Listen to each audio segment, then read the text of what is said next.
play typically on Thursday, Saturdays, and the next week we played Arkansas Baptist, but because it's such a far trip, we kind of swap in and out each year. We go to their place this year and played 4, and then last year they played at our place. Rather than try to make that 5-hour drive and stay one night, we'll just go back and forth like that. And so we were 1-3 against Seminole. Played pretty well at times. You know, the first conference series is always kind of a filling out process because it's definitely different than playing regular season ball games. We should have won game 1, and we should have probably got the split. But you know, Seminole's a very good ball club and has very good pitching, and we didn't quite pitch well enough in the middle games, and kind of came from behind in the last game to avoid getting swept. And then Arkansas Baptist is a much improved ball club over last year, much more dangerous than they were. Really had a lot of good arms. Eastern swept them the week before. We kind of felt if we were going to keep pace with them, we had to do the same thing. So we had a good weekend, and we swept them at their place and pitched well overall, swung the bat really well overall, and we thought that would be our strength, and it has beginning to show up as that, and puts us at 5-3 in conference. I think Eastern's 8-0 right now. They've played Rose and Arkansas Baptist, which is probably the bottom of the teams in the league, but they're both very good. I mean, we could have lost to Arkansas Baptist in any of those games. We just jumped out early, swung the bat really well against very good arms, and then it's hard to get the sweep, especially when you're there for 4 games, and you know, they may have got a little help at the end to stay in that last ball game. We felt that we got squeezed a little bit, but guys did a good job overcoming it and playing well. So sitting at 5-3 in conference, feel good about that. We need to do well against Rose coming up this week. In fact, tomorrow on Saturday we play Rose. We've had to switch dates. We're going to go to their place tomorrow now, and then they're going to come to our place Saturday because of the rain forecast. Here's tomorrow and not there tomorrow. So, and then we got Connors and Eastern after that. So there's 20 games in conference, and you typically have to win about 14 or 15 to win the conference. You say you got squeezed with the calls at the plate changing up, or what? Well, we felt that we beat them up pretty good the first day. We spread them both times, 10-0 and 15-3. So we get out there the next day and kind of felt that we had the same 2 officials and kind of felt like they felt sorry for them a little bit. And so we really had to work hard to get control of game 1. Once we did, we were up 10-1 and we didn't. We felt we kind of got squeezed at the end of that ball game because we were up 10-1 and I don't, when I say squeezed, I'm not saying necessarily intentionally squeezed. Right.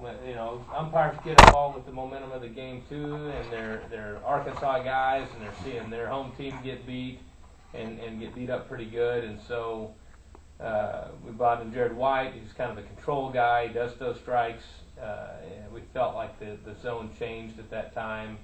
We didn't ever have the game in jeopardy, but they were able to score 4 or 5 runs the last 2 innings because I felt like we lost the zone.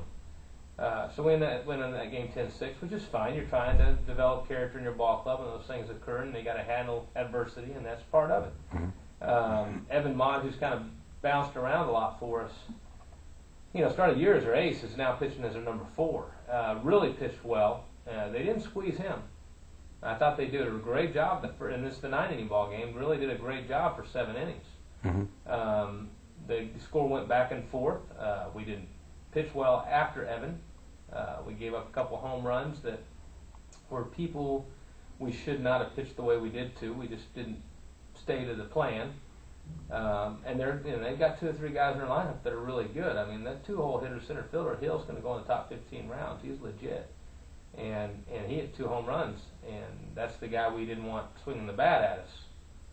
I'd rather see him walk. I'd rather see him hit ground balls. Instead, we elevate a couple balls for him, and he hits them out, and that's what kept on getting them back on top of us. I mean, we got to 6-5, and then we're 4-3. Then he hits a 2-run jack, and I'm going with 2 outs, and you're thinking, I got a base open. The next 2 guys aren't as good at hitters.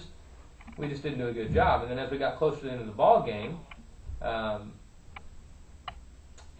it was getting close, then it got tight pretty bad on us, and we had to throw pitches that were being called strikes weren't getting called strikes, and we knew they had run out of pitching, and their kids were good and competitive in Game 4, and they kind of went to a knuckleball guy that we'd already seen, so we already knew about the rhythm adjustment to him. And, we hit 4 or 5 balls off the fence and hit a 2-run jack to go up 11-6. At that time, it's over, and we bring in Porath, who struck out the first guy twice, no doubt. And the guy didn't ring up either pitch. And you're kind of going, now let's not do this again to us, okay? We got out there and earned the win. Don't get emotional about it. Don't get your feelings hurt because we're going to beat this team 4 times. That's not the way this is. I mean, I don't expect it when I'm on the bottom side of it. And that's what I mean by squeeze. And again, I don't know that all the time a guy is, I'm not saying premeditated. Right. Just sometimes they get caught up in that and emotionally, and the guy kind of, he rung up, early in the ball game, we had the bases loaded with Mike Page up, and he rung him up on a bad pitch, and I said something to him, and he said, I'm really seeing the ball well right now, Roger. And so after we didn't get that strikeout, I asked him if he was still seeing the ball real well in the night, and thought he was going to toss me. But defending my pitcher, well, once he recognized that I recognized that there was a stretch there that we kind of lost the zone, he kind of buckled down and we made pitches and got the game done. But it's disappointing when that happens because you felt like we'd earned the right for you not to squeeze us at the end. Right. Don't get emotional about it. That's not your job as an umpire. Your job as an umpire is to call the game where it is. Don't get caught up in the scoreboard. Right. Don't get caught up in how you feel about it. Just do your job. And we overcame it and got it done. So we're happy about that. Rose State's a much improved ball club over last year going into this series, and to keep up with Eastern, we have to go win 4. Mm-hmm. It'll be very challenging. They're a little bit probably better ball club overall than Arkansas Baptist. I don't think they have that one big time player like Kendall Hill that Arkansas Baptist has, but overall their lineup's going to be stronger. I think they're going to have more depth in their bullpen. What surprised me, Arkansas Baptist really had a lot of good arms. And You mentioned Mott going down forward in your rotation. Mm-hmm. Where will you be in your rotation going into your Rose game? Will Well, you be at the top? We've got a setup now where we can kind of do whatever we want to do because you're playing 4 games and you're getting a rest. But you really want your guys. There's enough rest there to You're reset. now in we pushed them pretty hard for a month where a lot of guys weren't getting a lot of rest. And so we saw some velocity drop on a couple of them. Well, they got a good rest the last 2 weeks. And all of a sudden, Evan Mott's back up to 90, and Cologne's back up to 87, 88, and guys are throwing at the velocity we thought they would be at, and they may improve over the next 2 weeks. But what happens in conferences, you pitch on a Saturday, you don't pitch again until the next Saturday. So you try to keep that, so the guy gets a good 5 or 6 day rest when you're on your starting 4 pitchers. But yeah, we're back to number 1, number 2, number 3, number 4, which for us, I don't think it matters a whole lot. What we're trying to really figure out is, when we go into a regional, how do we want to set them up? Right. Who are we playing? And I think they're all pretty interchangeable. Evan just kind of didn't have a lot of good luck early, let it bother him, and he's kind of back on pace now, so he's back in the 4 spot. We moved Hugo Long into the 1 spot because he's kind of that 90 mile an hour guy that can go out and beat anybody if he's on. And he's had a little bit of some elbow tenderness, so we've kind of taken it easy on him up to this point. Now he's going to get the ball every first game of every series. Every Thursday he's going to go against their number 1. And so we'll go with Hugo Lalone and Adam Mott on Thursday, and then turn around and go with Danny Cologne and Evan Mott on Saturday. And we've taken a starter and moved the starter into our closing role, and so we're at that point now where we can begin doing that. We don't have very many midweek games now, so we're not bunched up a lot. So we're in good shape to make this last 3-week run going to the regional.